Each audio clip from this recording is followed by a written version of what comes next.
Assalamualaikum warahmatullahi wabarakatuh. Selamat datang di ruang tamu Kabar Aktual. Sahabat netizen, ini merupakan rubrik audiovisual dari media Kabar Aktual.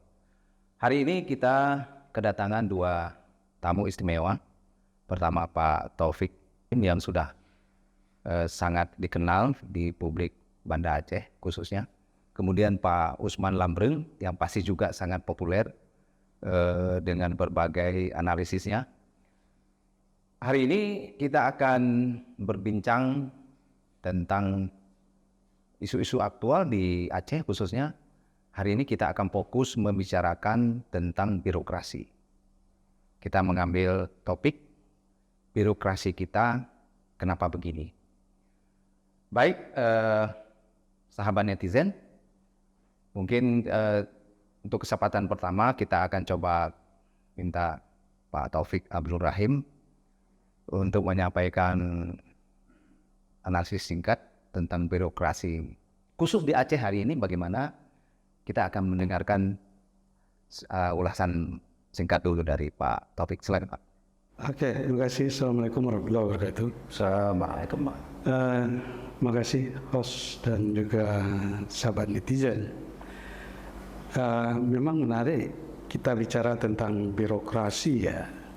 Seharusnya pasca reformasi yang lalu, sudah 25 tahun ya, itu birokrasi juga seharusnya sinergi perubahannya dengan perubahan reformasi.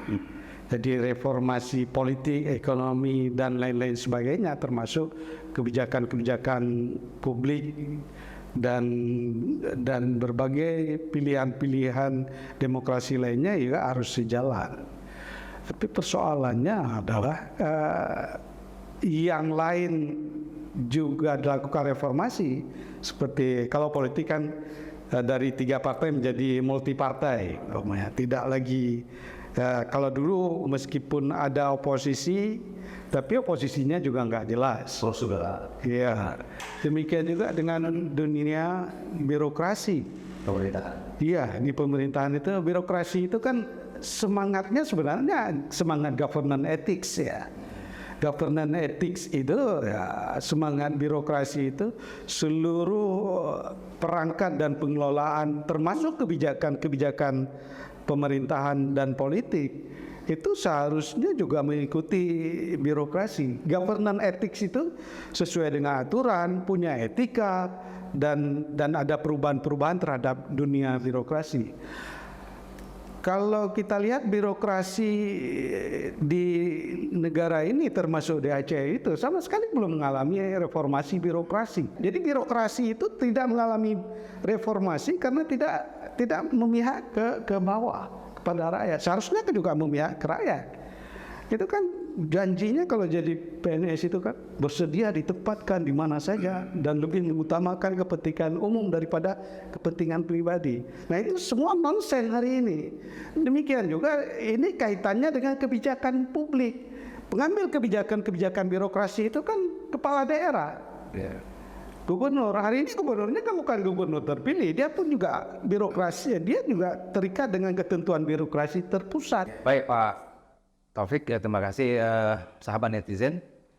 Hari ini ruang diskusi kita ini sebetulnya sangat santai. Makanya ini kami menggunakan baju santai. Walaupun santai, tapi yang kita bicarakan mudah-mudahan ini tidak santai, tapi memberi efek kepada masyarakat, kepada publik. Nah baik Pak Usman, kalau kita lebih spesifik sedikit tentang birokrasi, ya mungkin Bapak bisa melihat bagaimana konteks Aceh, khususnya selama kepemimpinan PJ Gubernur. Terima kasih sebelumnya kepada moderator ya yang sudah bicara tentang birokrasi ya. Memang ini menjadi persoalan yang rumit ya. Rumitnya mungkin ya diakibatkan ketidakseriusan yang dilakukan oleh proses kepemimpinan. Kita tahu bahwa 5 tahun terakhir ya sebelum PJ ini diangkat menjadi PJ Gubernur, sebelumnya itu sudah sangat bermasalah birokrasi kita. di mana pada saat itu di bawah pemerintahan Nova banyak persoalan yang kemudian dari masa-masa COVID lah, masa COVID itu yang kemudian menjadi persoalan yang jelimet, baik itu distribusi kewenangannya, pelaksanaan di lapangannya, termasuk sampai berbagai persoalan implementasi pembangunan itu juga menjadi besar. Apalagi kita tahu bahwa di masa pemerintahan Nova juga terjadi silva begitu besar. Ini kan juga salah satu persoalan birokrasi pasti. Sering didengungkan, ya hampir semua kepala daerah mendengungkan reformasi birokrasi, tapi ketika diimplementasikan kemudian itu menjadi persoalan. Persoalan ini kemudian sering dinodai oleh kepentingan kekuasaan yang kemudian diindikasi ada dugaan transaksional. Ini yang menjadi persoalan. Salah satunya adalah ketika proses mutasi, ya. Mutasi ini yang kemudian menjadi persoalan yang sering terabaikan atau juga sering macetnya karena ada kepentingan kekuasaan dan kepentingan ekonomi. Ini salah satu yang kemudian yang menyebabkan buruknya citra pemerintah karena tata kelola birokrasi yang buruk. Begitu juga pada masa peralihan kekuasaan PJ. Kita tahu di awalnya dia punya semangat bahwa ingin melakukan reformasi birokrasi, tapi kemudian itu tidak berjalan hampir setahun. Dia mau habis ini, tapi kemudian dia tidak melakukan itu. Nah, kita tidak paham, padahal kita juga sudah melakukan kritik saran kepada pemerintah untuk melakukan reformasi atau melakukan perubahan, rotasi ataupun mutasi.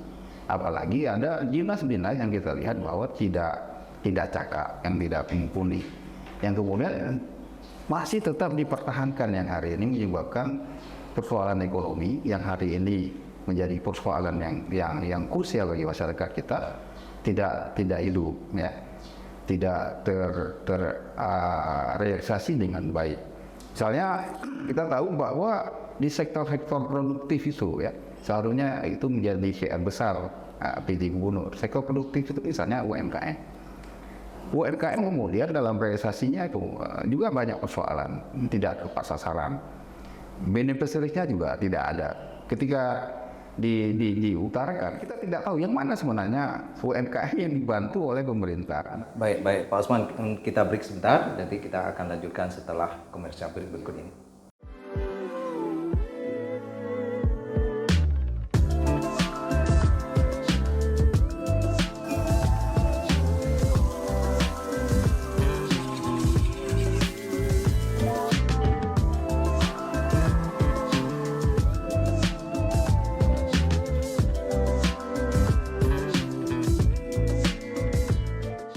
Baik, sahabat netizen, kita kembali di ruang tamu kabar aktual, ruang rubrik audiovisual portal kabar aktual. Pak Taufik dan Pak Usman, tadi kita sudah menyinggung lebih spesifik tentang birokrasi di Aceh. Kata Pak Usman, ada masalah. Nah, pertanyaannya, di mana masalahnya? Kan birokrasi sudah dilakukan dengan benar, ada elit rekrutmennya mengikuti metode-metode profesional, ada fit and proper, pemilihannya fair, ada pansel dan sebagainya. Di mana sih masalahnya? Iya, kalau ditanya-tanya masalahnya memang nggak ada masalah, tapi bermasalah gitu. Karena apa? Kalau tadi birokrasi itu kan tergantung pada leadernya. Hari ini Aceh itu tidak punya leadership dan bukan strong leader, weak leader di Aceh ini. Walaupun ya latar belakangnya mendapatkan pendidikan dan pelatihan yang strong. Jadi oleh karena dia bukan strong leader, weak leader, maka dia tidak bisa terapkan, menunjukkan bahwa kompetensi dia sebagai pemimpin di Aceh itu nggak ada. Oleh karena itu kita nggak bisa terlalu berharap, apalagi dia tidak punya dignity, ya, bahasa kampung Pak Usman itu dignity, nggak ada tanggung jawab dia. Ada urusan apa dengan rakyat Aceh? Saya bukan bagian dari rakyat Aceh. Kalau secara nasionalisme mungkin orang Aceh juga kalau begitu harus menetapkan nasionalisme kedaerahan. Baik. Terima kasih Pak. Pak Usman, kalau tadi kita menyebut ada masalah di birokrasi. Saya mengulang lagi pertanyaan tadi. Ada mekanisme yang sudah bagus, yang sudah standar di dalam rekrutmen. Kalau di Aceh disebut kepala SKPA yang memimpin birokrasi. Nah, di mana masalahnya? Kalau ditanya masalah ya seperti Pak Taufik bilang tadi, dalam proses seleksinya kan ada fase-nya, sudah diseleksi dengan bagus, dengan tahapan-tahapan, malah ada integritas juga dilihat. Tapi kemudian dalam putusan itu yang kemudian tidak dibarengi dan tidak berjalannya, yang dipilih lain, yang direkomendasi lain, ini yang jadi soalan. Itu satu. Kemudian yang kedua, ada seperti yang awal saya sebutkan, ada kepentingan lebih pada kepentingan ekonomi dan politik dan kekuasaan di dalamnya itu. Ditambah lagi mungkin ada indikasi transaksional ini yang dimanfaatkan oleh negara dan kekuasaan. Ini yang kemudian salah satu penghambat proses mutasi ini terus molor yang hari ini kita tahu bahwa sudah diumumkan bahwa ini proses seleksi sedang terjadi. Tapi kemudian ini kan sudah selesai dan tidak diumumkan, sudah kita anggap ini molor. Seharusnya kan sudah, apalagi beliau sudah sudah mau berakhir kepemimpinan 1 tahun. Seharusnya ini proses ini sudah terlaksana. Kenapa? Karena memang ini dibutuhkan masyarakat. Proses reformasi birokrasi itu salah satunya adalah penempatan orang-orang SKPA itu yang cakap, yang kemudian sesuai dengan bidang. Dan dia memang mampu untuk melakukan itu. Agar proses pelaksanaan pembangunan termasuk pertumbuhan ekonomi, pengentasan kemiskinan, termasuk di dalamnya penguatan investasi dan sebagainya. Tapi kemudian itu kan tidak terjadi sampai hari ini. Jadi kita hari ini yang bisa kita lihat bahwa apa yang terjadi di birokrasi itu seperti jalan sendiri. Kita hari ini seperti krisis kepemimpinan. Ada PD tapi kemudian seakan-akan kita tidak punya PD. Tidak ada kontribusi dan kebijakan yang strategis. Padahal hari ini banyak PR yang harus diselesaikan. Salah satunya adalah pelaksanaan PON. Ya, pelaksanaan PON itu kan pekerjaan rumah yang begitu besar dan harus disiapkan, dan kemudian itu harus bersinergi dengan semua SKPA yang harus dilakukan. Tapi kemudian itu tidak dilakukan, malah minta ditunda. Berarti ada ketidakberesan di birokrasi, termasuk adalah kepemimpinan ini. Baik Pak Taufik, mungkin tidak fair juga kalau kita menyalahkan Pak PJ. Ya kan, misalnya begini, beliau hadirkan atas keinginan kita. Ada rekomendasi oleh DPRA. Jadi kan tidak juga total kesalahan beliau. Beliau kan kita undang. Bagaimana menurut Bapak? Kalau seandainya kita patuh dengan UPA, tidak ada PJ Gubernur di Aceh. Tapi ini kan yang governance ethics itu tadi, keaturan yang harus dipatuhi, termasuk birokrasi dan rakyat patuh, tapi birokratnya nggak patuh, elitnya nggak peduli. Kita berteriak-teriak untuk segera dilakukan pilkada juga mereka nggak peduli. Artinya keputusan elit tidak sejalan dengan kehendak rakyat. Ya. Nah kemudian dimanfaatkan oleh broker itu tadi, agen. Maka kalau terakhir ada isu-isu mutasi itu juga kesempatan agen nyancokah. Gimana? Menteri duit. Nah, jadi agen ini main sekarang. Jadi yang tadi oligarki, ada intimidasi di situ. iya, jadi ada istilahnya, ada free rider, ya. Penumpang gelap itu main sekarang ini. Jadi nggak jadi lagi, nggak jadi berarti kan melanggar undang-undang, melanggar ketentuan. Kalau birokrasi di fit and proper test memang iya, sejak masuk saja sudah fit and proper test, sudah dites kan. Sahabat netizen, pembicaraan ini makin seru. Kita minta pendapat Pak Usman. Dulu pemerintahan di bawah kepemimpinan masa lalu kan ada stigma ya, pemimpin gagal. Apa gitu yang sangat ekstremis? Apa diberi label oleh DPRA bahkan. Nah, pemimpin birokrasi yang ada sekarang kan produk masa lalu yang dalam tanda petik dicap sebagai gagal. Nah sekarang yang diaduk kan mereka. Artinya mereka juga ya kan dari posisi kan begitu. Nah bagaimana menurut Pak Saus? Kalau kita lihat memang ini bagian dari kepentingan politik dan kemudian kepentingan ekonomis yang kita lihat. Seharusnya kita berharap besar sebenarnya ada peran itu yang bisa dimainkan di DPRA. tugas dan fungsi mereka kan sudah jelas. Yang di dalamnya salah satunya adalah pengawasan. Dan kemudian dia bisa juga memberikan rekomendasi kepada pemerintah Aceh untuk melakukan reposisi atau mutasi. Tapi kemudian posisi DPR ini sedangkan juga tidak punya nilai tawar deh. Nilai tawar ini bisa jadi ada persoalan yang persoalan ada negosiasi transaksional, pokir dan sebagainya. Itu kan juga salah satu persoalan yang kemudian terbelenggunya DPR. Seperti yang Pak Taufik bilang tadi bahwa kita ini sebenarnya persoalan yang substansi di elitnya. Krisis kepemimpinan itu di elit. Artinya bahwa elit itu lebih kepada kepentingan kelompoknya, kepentingan dirinya. Kenapa? Karena elit kita memang belum selesai dengan dirinya. Ya, sehingga mereka melakukan berbagai manuver politik mempertahankan posisinya, yang kemudian dia juga ada bagian-bagian ekonomi yang sehingga persoalan rakyat itu hari ini kan berubah lah. Tingkat kemiskinan aja kita tidak pernah turun secara signifikan. Kita kan berharap dari peran pemerintah, kemudian ada peran DPR, seharusnya kan itu turun. Dari 16 misalnya bisa turun sampai 12. Itu kan harapan kita, tapi kemudian itu kan tidak dalam 10 tahun terakhir ini. Artinya bahwa inilah bagian dari kegagalan masa lalu, kemudian juga kegagalan masa kini, yang kemudian juga kegagalan DPR. Biarpun kemudian dia menjustifikasi bahwa pemerintah misalnya itu gagal, itu juga bagian dari kegagalan dia, yang hari ini juga dipertahankan atas kegagalan itu. Baik, terima kasih. Kita break sejenak.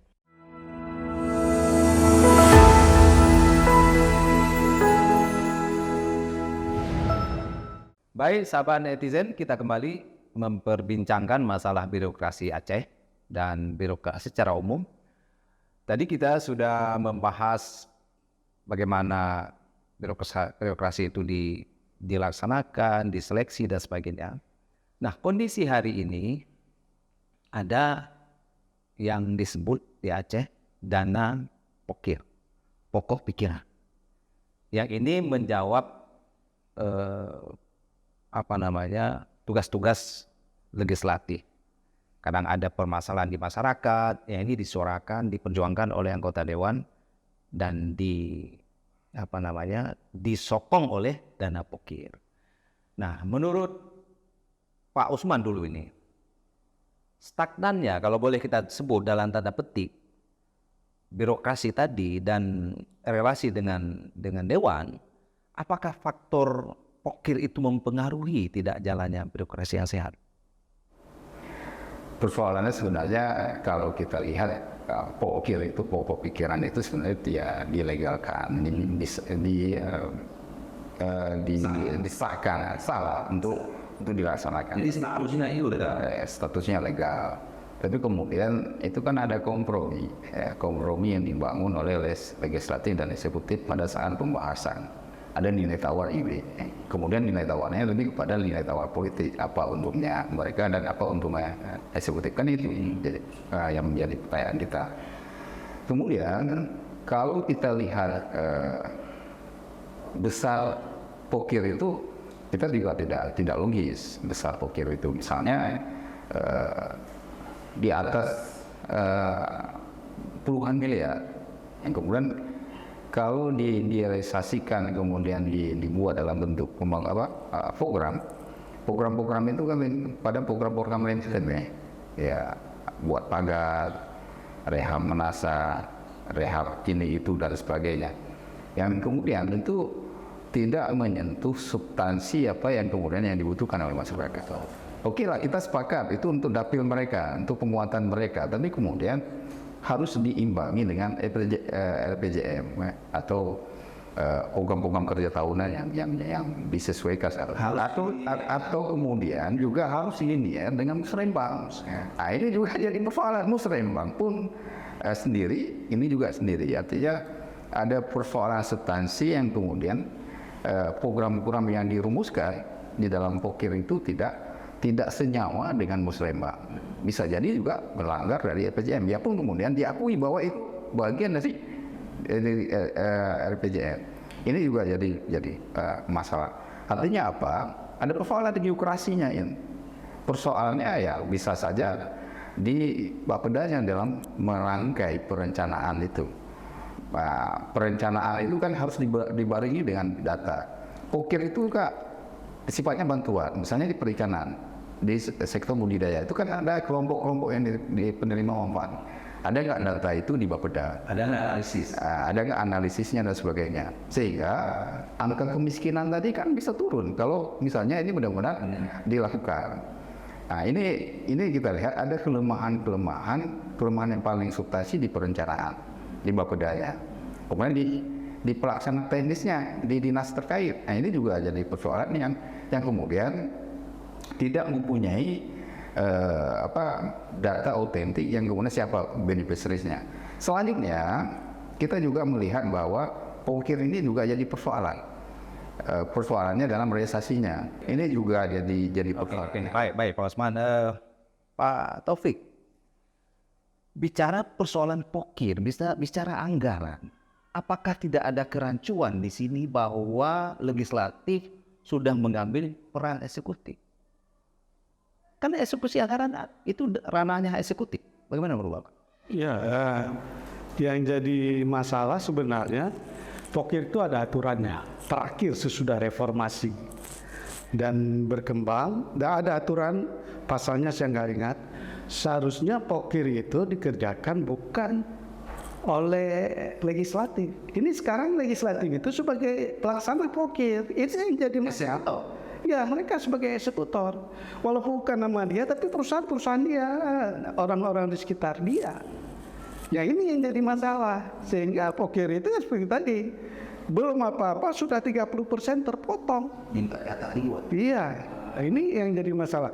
Oleh karena itu kalau seandainya pokir itu benar jalan, yang dikatakan kemiskinan 16,7% itu tadi sudah turun. Tidak akan. Demikian juga dengan pertumbuhan ekonomi hari ini kan secara kuantitatif 4,2, di bawah rata-rata nasional 4,9. Walaupun tidak mencapai target. Karena apa? Kalau dikatakan kebijakan anggaran tadi ada disinggung, memang PJ ini nggak punya kewajiban ya Kak. Saya katakan tadi dia tidak punya visi misi, tidak ada manifesto, maka nggak ada RPJM dia ugal-ugalan aja. Dia nggak berdasarkan RPJM. Maka sebelum diganti gubernur yang lalu itu sibuk semua kan, termasuk Bapeda buat RKA, rencana kerja Aceh, rencana kerja anggaran. Tidak, musrenbangnya dipakai yang lama. Jadi mulai dari tingkat bawah sampai ke Bapeda, dan mereka sudah tanda ini saya punya, ini pokir saya. Oleh karena itu kita lihat hari ini secara kuantitatif stunting tinggi, kemiskinan tinggi, peredaran uang rendah. Kan PJ ini sudah dievaluasi oleh Dirjen Bangda Kemendagri. Dari 6 indikator 4 itu rapor merah. Nah kalau kebijakan anggaran itu seharusnya akan mampu meningkatkan kesejahteraan masyarakat atau rakyat. Nah kesejahteraan itu secara politik bukan kesejahteraan elit, tapi merata ke seluruh daerah, termasuk kampung-kampung kita lah. Orang nggak susah lagi. Hari ini kan ada ketimpangan desa kota atau timur utara, tengah dan barat selatan. Itu kan ada ketimpangan ekonomi. Ini yang hari ini secara pokir juga tidak bisa dijawab. Jadi artinya nomenklatur program yang disusun di mana di berbagai SKPA itu satu nomenklatur sendiri, fakta di lapangan juga berbeda gitu. Ya, sekarang kan pejabat teknisnya SKPA, pengambil kebijakannya adalah gubernur. Jadi kegagalan gubernur juga kegagalan SKPA semua, termasuk kontrol tadi. Fungsi legislatif itu kan fungsi perencanaan, fungsi pengesahan, fungsi pengawasan. Jadi 3 fungsi legislatif itu nggak jalan. Apalagi ada tadi dikatakan ada bargaining antara eksekutif legislatif dengan birokrasi. Ini kan jadi masalah. Maka apapun yang kita lihat hari ini jangan dianggap kita selalu menyatakan gagal. Bukan kita saja yang menilai, Dirjen Bangda menganggap sudah gagal. Jadi indikator-indikator kuantitatif yang tersebar yang hari ini kita bisa dapatkan rilisnya baik dari BPS umpamanya, dari BPKP mengatakan berapa penyimpangan anggaran itu sudah ditemukan, dari BI juga menyatakan ada ketidakberesan tentang pertumbuhan ekonomi. Yang bab lain itu nanti kita bicara, ada bab lain lagi yang serius dengan BI sebagai bank sentral, dan juga ada persoalan-persoalan indikator yang hari ini saya bisa ungkapkan angka-angkanya. Baik Pak Pak Taufik, ini sedikit kita minta Pak Usman. Kalau di dalam situasi normal, gubernur dipilih, ya kan? Ini kita bicara posisi gubernur. Gubernur itu kan jabatan politik. Nah, yang pemimpin birokrasi top leadernya sebenarnya kan ada sekda, Pak. Harusnya ada peran sekda di situ. Karena dia pemimpin tertinggi birokrasi, bukan gubernur. Menurut saya, pemahaman saya, Pak. Gimana menurut Pak Usman? Ya sebenarnya selain top leadernya gubernur, tapi kemudian di tingkat administrasi dan birokrasi itu kan ada sekda.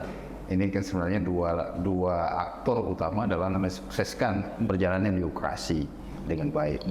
Kita juga menjadi sisi lemah sebenarnya sekda sekarang ya. Sekda sekarang sebetulnya juga tidak begitu cakap ya dalam menjalankan berbagai implementasi. Malah ya bisa jadi juga ada persoalan internal mereka, komunikasi yang dibangun antara sekda dengan PJ Gubernur.